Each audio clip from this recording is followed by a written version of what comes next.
follow me, even if it costs everything. That winter was strangely long. The snow wouldn't stop, and even the village's breathing seemed frozen. I call that winter the season of silence. Days when not a single bar of a hymn could leave my lips. Prayer had to be offered as a breath smaller than a whisper, and faith lived quietly like an ember inside the wall. That night, my child made the smallest sound. A hymn's melody, hummed with lips closed and breath through the nose alone. It was the quietest praise on this earth, and the first moment I felt God again. When winter came, the world turned black and white. The snow covered every color, and the wind swallowed every sound. I walked the same path every day. From the alley in front of my house I could see the factory chimney, and it always breathed out a pale smoke. Even that smoke looked free. Our village was quiet. Each time someone's name disappeared, it grew quieter still. If a light that had been on the night before was gone the next day and the house stood empty, people said nothing. They ate as if nothing had happened, swept the road, and went to work. I thought that silence lived longer than people, like some old creature. In the morning I swept the snow, drew water, and woke my child. Sometimes the child looked up at the sky and said, "Mom, do the clouds get cold?" I pretended to smile. "Clouds are warm. The sun reaches them up there." I knew that was a lie, but I liked that it brightened the child's face even a little. My husband hadn't returned for 3 winters. The last message said he'd been assigned to the factory dormitory. No one knew where he was. Every morning dust gathered on the coat hanging by the door. I didn't brush it off. That dust felt like the last trace my husband had left. The child still asked, "When is Dad coming home?" "He's on night shift, so he'll be late." I repeated the same answer. My mouth dried out, and my voice grew thinner. Winter evenings are quick. Once the sun set, the village fell into darkness at once. When the electricity went out,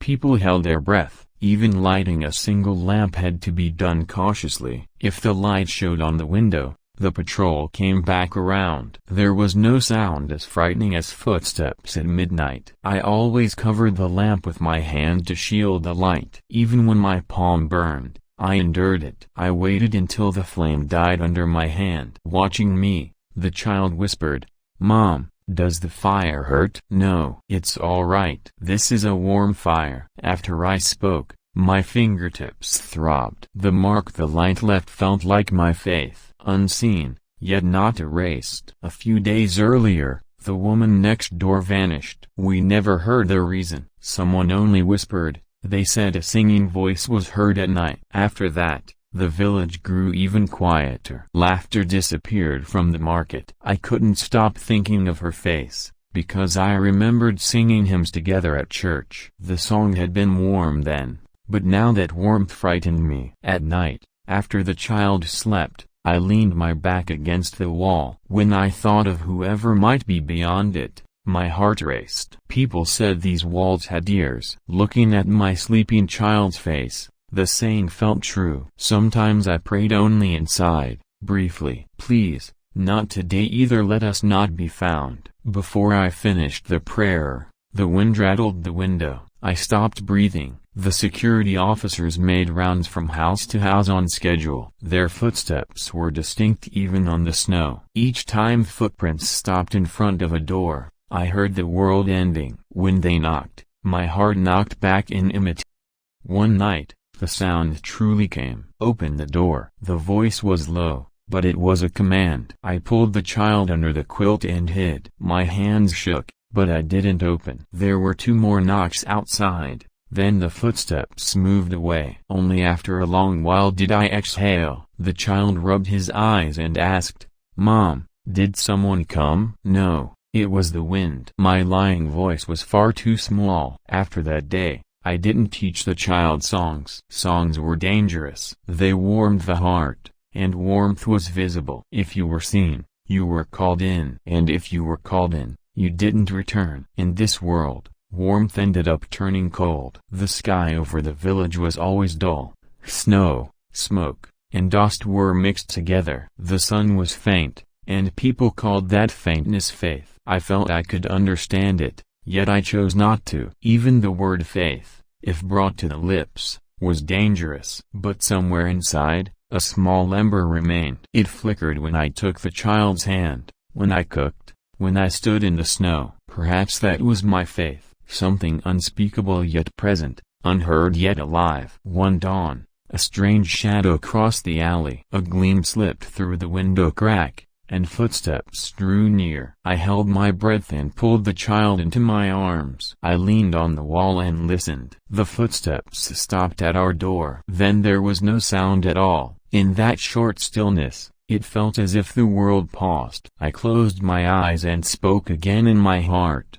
Lord, keep us today as well. Snow was falling. Pale dawnlight spread. Cold air seeped in through the window crack. For a long while I couldn't breathe. Yet strangely, that air made me feel alive. It was cold, and still somehow warm. In that instant I understood. It isn't over yet. No matter how long winter lasts in this land, someone is still praying. The snow would not stop. Day by day the village was buried deeper, and people's faces grew blank. I began to grasp what it meant to endure a day. To endure was to live, and to live was to bear fear. There was still no trace of my husband. Once a month the block warden visited every house to check if loyalty is being kept. He always said the same thing: faith is owed to the state. I nodded. That was the way to hold a service and survive. The child's clothes grew small. We couldn't buy new ones, so I cut down my husband's shirt and made clothes for the child. When I smoothed the seams and glanced out the window, the same scene met me: white fields, a watchtower,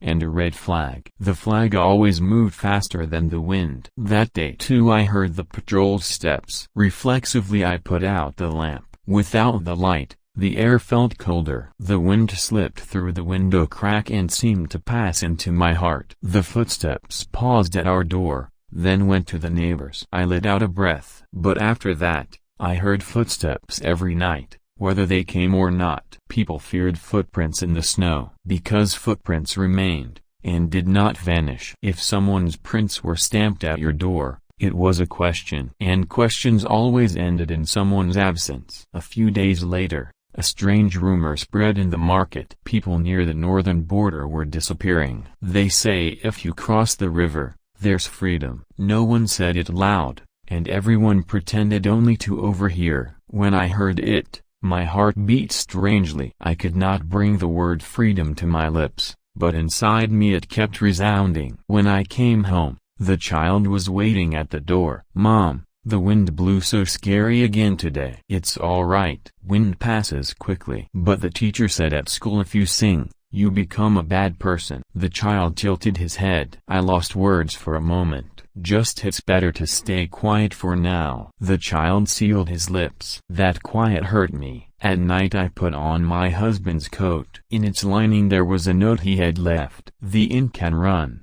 but the sentence was clear: God has not yet abandoned this land. Tracing the line with my fingers, I closed my eyes for a long time. That night I dreamed I was crossing an endless river. Thin ice floated on the surface, and when I set my foot down, the ice groaned. But from the far bank, a voice sang a hymn. When I awoke, my heart pounded. It wasn't just a dream. Something was calling me. A few days later, the daughter of a neighbor who had worshipped with us came by. Her face was gaunt, but her eyes were clear. Closing the door, she whispered, "Before the river thaws, you must cross. This is the last chance." There was an old map in her hand. It was only palm-sized, but to my eyes half the world was drawn on it. Is that possible? If you want to live, you must. Faith needs breath to live too. Her words pierced me. At night the child sat on my lap. Mom, where are we going? I don't know yet. Then are we going to see Dad? I couldn't answer. I just held the child tight. The heartbeat pressed against my chest,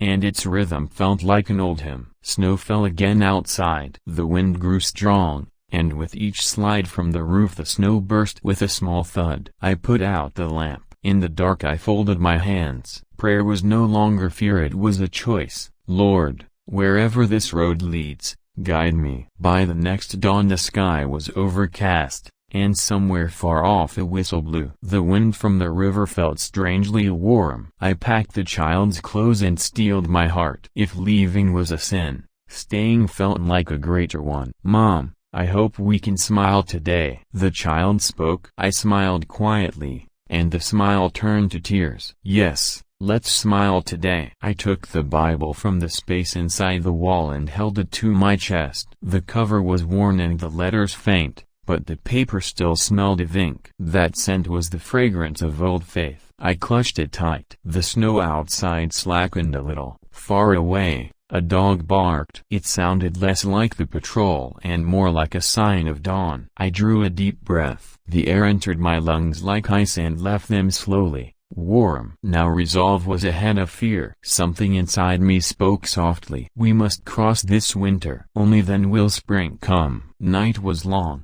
and the starlight hid behind the low clouds. The wind from the river was unusually wet, and a faint scent of water brushed my nose. I held my child's hand tight. The fingertips were cold, but there was a subtle tremor inside, like the temperature between fear and life. Before us lay a snow-covered river. A thin skin of ice rested on the water, and beneath it the current flowed. In the night air, that sound felt like breath. Each time I exhaled, my breath seemed to mix with the water's murmur. The child lifted his head. "Mom, do you see that light?" "Yes, that side is another country." "Then is it warm there?" For a moment I couldn't answer. "Maybe." "They say it isn't cold." As soon as I finished, the wind shifted. Snow began to fall again. Small shards drifted from the sky and kissed our faces. They were cold, yet within that cold was the sense of still being alive. I pressed the Bible against my chest once more. The corner of the paper dug into my palm, and the pain seemed to confirm reality. The neighbor girl who would leave with us whispered from behind,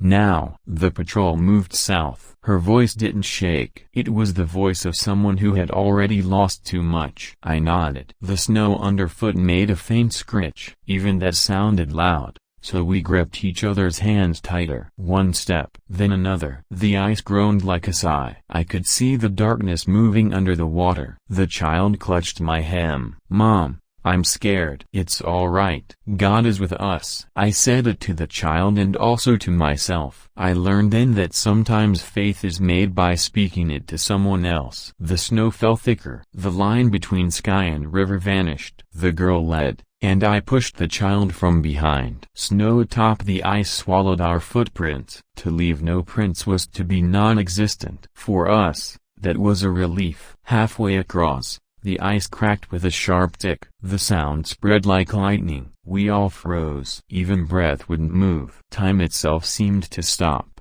A moment later the ice quieted again, and only then did we move carefully. The child's hand trembled, but I did not let go. A streak of moonlight slipped through the clouds. It landed briefly on the river. Snowflakes rode that light and sparkled at our feet, as if someone were lighting the way. We followed the beam one step, then another. The far edge of the ice came into view. On the other bank, a faint light wavered but did not vanish. It might have been someone's home, or the sign of a new land. The child whispered, "Mom, can I sing now?" I paused. The wind brushed my hair. A snowflake touched my lips. "Not yet." "A little farther, then you can." The child nodded. When we left the ice, I felt earth beneath my feet, heavier than snow, like life itself. I knelt, took the soil in my hand. The frozen fingertips regained their sense. Tears fell, not from cold. "Mom, are we safe now?" "Yes." "Just a little farther." My voice shook,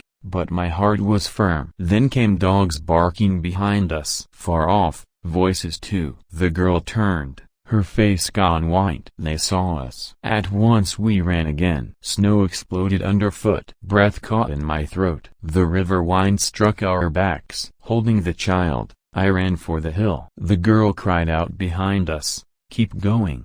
Don't stop." Her voice mingled with the wind. There were no gunshots, but the silence was more frightening. My foot caught a root, and I pitched forward. I wrapped the child and fell. Cold from the ground spread through me. I stood anyway, and moved again. In the forest, Sound disappeared. The trees sheltered us from the wind. My breath grew ragged and my heart pounded. The child whimpered in my arms. "Mom, are you hurt?" "I'm all right. We're almost there." As I spoke, dawnlight on the far bank grew faintly brighter. We climbed the last snowy rise. Below it lay a strange road, sand underfoot instead of dust. I stopped there, feeling the sand. I knew I couldn't go back. I held the child and looked behind. The river still lay buried in snow, and that side was veiled in dark. Our life remained inside the darkness. But I felt peace more than fear. "Mom, can I sing now?" This time I smiled. "Yes, you can." The child's lips opened. A low, clear sound flowed out, the first line of a hymn. "My Lord, whom I truly love." His voice rode the wind and spread far, over the snow-covered river, into the dawn sky. I closed my eyes. Something melted inside my chest. It wasn't fear. It was freedom. Dawn was colder than I expected. We had crossed the river, yet the air still pierced to the bone. The child slept quietly in my arms. Our breath unraveled in thin wisps, and my fingers had long since lost feeling. The sand underfoot had frozen hard like stone. I looked back. The river lay buried in white mist. The path we'd crossed was already erased. No footprints, no trace. As if nothing had happened, the river was still. The forest was unfamiliar. Trees stood close, and no birds sang. Wind brushed the branches, and the snow clinging to their tips fell. The sound was too loud. My heart lurched. "Mom, are we there now?" The child's voice trembled low. "Yes, almost." As soon as I said it, the wind rose. My unease returned. We left the woods and climbed a small hill. On top sat a collapsed hut. Half the roof had caved in, and paper covered the window holes. No smoke. No one lived there. I set the child down and went inside. It held only cold. Old newspapers and corn husks were scattered on the floor. A rusted lamp hung on a wall, with a broken chair beside it. No living warmth. But we needed shelter from the wind, even for a moment. I shut the door and caught my breath. Outside was still dark. Snow drifted again. The sky turned gray, and the dawnlight faded. What I thought was a light had been a mistake. "Mom, I'm hungry. Hold on a little. When the sun's up, we'll find something." The child's face was pale and his eyelids heavy. I took the Bible from my coat and laid it on my knees. It was damp. Its corners had frozen. I covered it with my hand. "Please keep him. At least this child." Soon there were footsteps outside. Snow being crushed. I stiffened and pulled the child close, sliding toward the wall. The steps drew near, stopped at the door. I held my breath. My heart thumped so loudly I thought it could be heard outside. The door opened slowly. Snow gusted in. A stranger stood there. A worn uniform, rough hands, a scarred face. No gun, but his eyes were cold. "This is my spot." His voice was low. I couldn't speak. The child curled tighter in my arms. We only stopped to get out of the wind. He looked at me for a long moment, then turned his head. "You came over the river, didn't you?" I didn't answer. I closed my eyes instead. He let out something like a laugh through his nose. "That's how they all come." I did too. Unexpected. He slowly raised his hand. 2 potatoes lay in his palm. "Eat these. The wind's bad today, the sun won't show." His hand shook. His fingertips were black with frostbite. Taking them, I asked carefully, "The people here all gone?" "All crossed. I'm the only one left." His eyes were fixed on a far place. "When there are no people, it's worse. The most frightening thing is no sound." His words were quiet, but heavy. He went to a corner and brought out an old blanket. "For the child." "It's not mine. A woman who was here before left it." I took it and covered my child. It smelled strange, old smoke,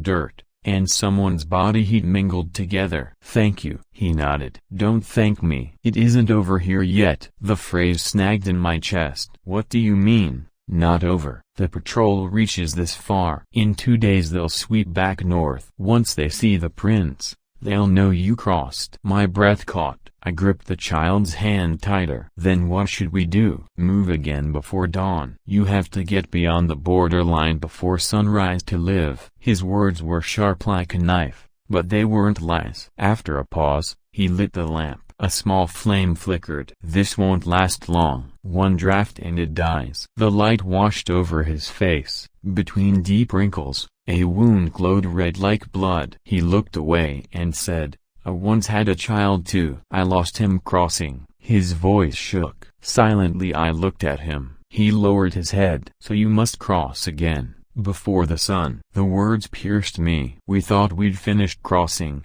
but we hadn't. Freedom wasn't just on the far bank. It wasn't an arrival, it was a process. Outside, the wind strengthened. Snow sifted in through gaps in the wall. The flame wavered. "Mom," the child whispered. "Yes." "Do we have to go again?" "Yes." "A little more." The words froze on my tongue. But I knew it too. "We must not stop." Closing the door, the man said, "Go south. Over the mountain there's a road. If you last 4 days, you'll find people." He didn't look at me. He must have known it would be the last thing he said. I asked him one final question. "What about you?" He hesitated. "I'll stay. Someone has to keep this path." When he turned his back, the light stretched his shadow long. It crossed the threshold and spread over the snow. I woke the child, wrapped him in the blanket, and tucked the Bible back into my coat. Outside, the snow fell hard. The sky lowered. Dawn neared. The wind was harsher than when we crossed the river. But my heart was clearer. I spoke inwardly. "It isn't over yet. Until this road ends, we must live." Chapter 5 Hymn of Dawn. Dawn pulled the mountain shadow up the slope. The wind was a blade,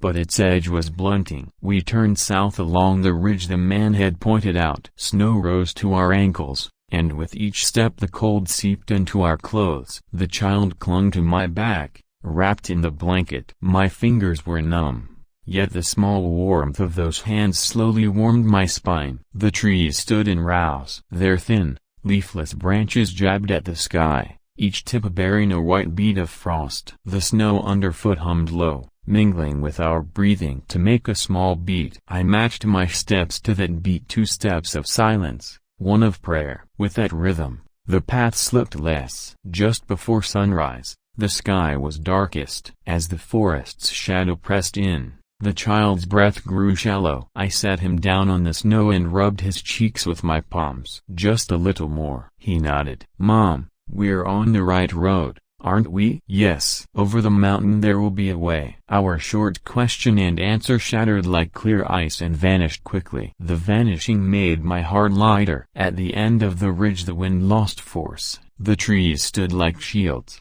and a low line of hills continued between them. I caught my breath and pressed the Bible from my pack closer to my chest. The paper was cool. My chest, a little warm. When the corner pricked my palm now and then, the certainty of being alive returned. We crossed one more shallow vale. At the bottom ran a narrow stream, covered with thin ice. The water flowed quietly. Tiny bubbles trapped beneath swelled and fell. Before stepping, I took the child's hand again. Slowly, like we always do, the child pressed the ice with his toes. It moaned low, then grew still. We gathered our breath and crossed in one try. The chill climbed from my soles deep into my bones, but on the far bank a wider air entered my lungs. From the treetops a thread of smoke rose. A gray line ascended the sky, steady and even. I stopped and scanned the slope. The smoke broke at regular intervals. No sudden flare, but the habit of a tended fire. There were hands here. "Mom, I smell fire,"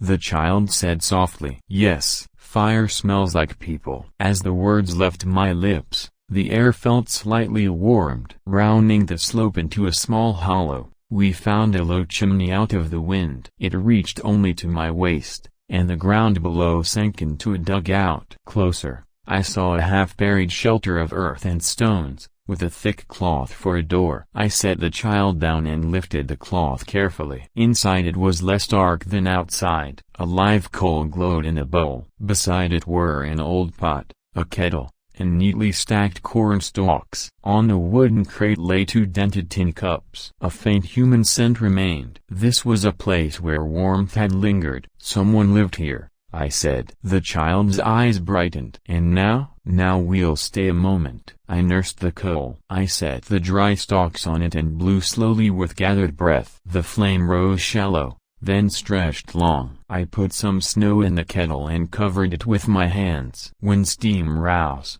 the child's shoulders lowered and his breath found a rhythm. Small fires like a person's breath quivering on the inhale, lengthening on the exhale. While tidying, a small cloth bundle caught under the grate. Inside were 2 pieces of barley bread and a packet of medicine. The date was smudged, but the writing remained: "Traveler, eat one, and leave one for the next." I stared for a long time. It felt like a prayer written from the other side of the world. I broke a piece and placed it in the child's hand. "Chew slowly." His eyes shone like water. "What about you, Mom?" "I have mine too." I tore the smallest bite for myself. The dry sweetness rose with each chew and tickled my tears. The kettle side I poured into the cups. Warmth climbed through my palms and into my veins. My body shivered once, then my heart grew still. In my ears I heard the thawing of long frozen thoughts. I stretched my hands over the flame. Frost dust in my palm flashed and scattered. The child's breathing was even. I smoothed his hair and pressed the Bible to my chest. I didn't open it. The habit of not reading aloud still lived in my body. Instead, with my fingertip on the cover,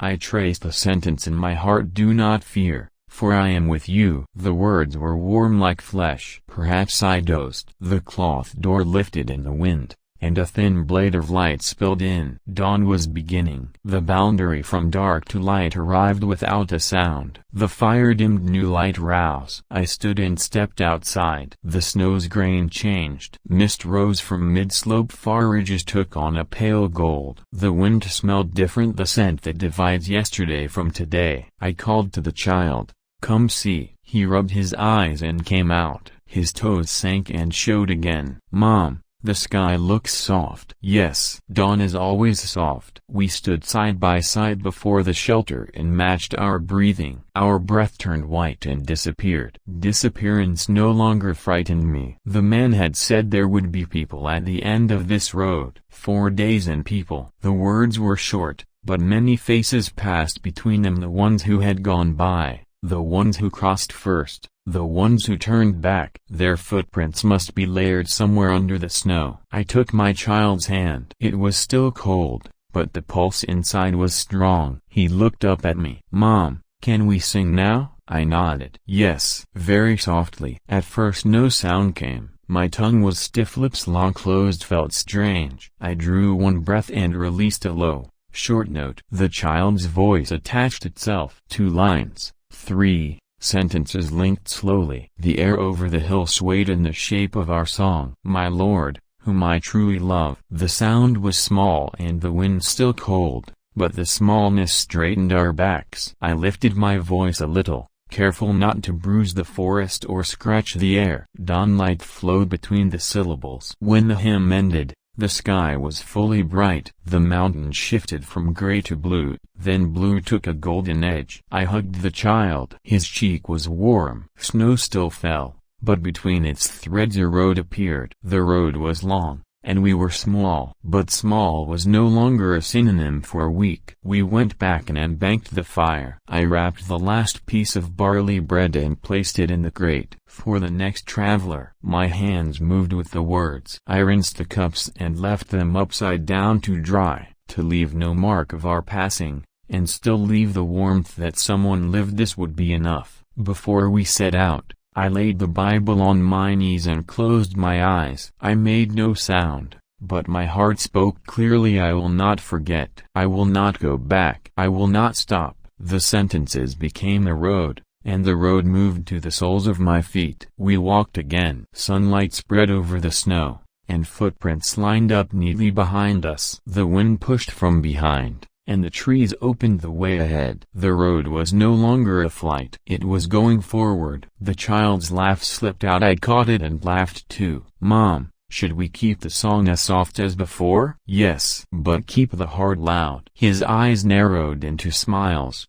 the color matching the sky. We walked out of dawn into day. The song left our lips, but stayed in our breath. Breath would turn to steps, and steps to days. I did not look back. Winter was behind us, and ahead waited a season with no name yet. The hymn we sang wasn't to end winter. It was to carry winter with us into spring. So we kept walking holding a note so small it could not be broken. I live now in a southern city. Even in winter the river doesn't freeze. The wind is still cold, but there's no fear in it. When I open the window, church bells ring at every corner. There is light. That light feels unfamiliar. Sometimes it is so free that I am cautious. The child is grown now. Sometimes he asks, "Mom, weren't you scared back then?" I answer with a smile, "I was." But forgetting is scarier. He looks at my face for a moment and nods. Memory remains like an old scar, and the scar has shaped the outline of my faith. I still rise at dawn. I sit by the window and boil tea, and when it snows I draw frost on the glass. The child laughs at that. "Mom, another cross?" "Yes. It's fine if it gets wiped away." That sentence is my prayer. What is wiped away yet remains, what disappears yet is remembered. I think that is faith. If I close my eyes, I can smell the river, the low groan of ice underfoot, the breath-like song between wind and water. That sound still lives in me, unheard, but certain. These days I lead hymns at a small church. My voice is still soft, but people hear it. They say my singing sounds sad. I know it isn't sadness but healing. The hymn that once was a whisper now flows with light. Sometimes the pastor asks, "How did you endure those years?" I don't think long. Prayer was breath. If breath stops, everything ends. So I kept breathing. People nod, but I alone know the weight of it. Whenever winter comes, I remember the river, the snow then, the darkness then, and my child's little hum. I know that hum was the beginning of my faith. Hymns grow from a place deeper than sound. Not sung with lips, but with the heart, and that song led me here. I have no need to cross a river again. Yet my heart still lingers on its bank. Snow is surely falling there even now. Someone is praying quietly beneath it. I sing for them every morning. It's fine if my voice doesn't reach far. Heaven knows how to hear quiet sounds. Each dawn I write the same line in my heart. That winter, our hymn was unheard, but heaven surely remembers it. That line is the first breath of my day. I open the window, draw in the cold air, and sing one small bar. My Lord, whom I truly love. The sound blends with the wind and travels far. Wherever it reaches, another spring will begin. Share the truth, like, subscribe, and keep the light spreading.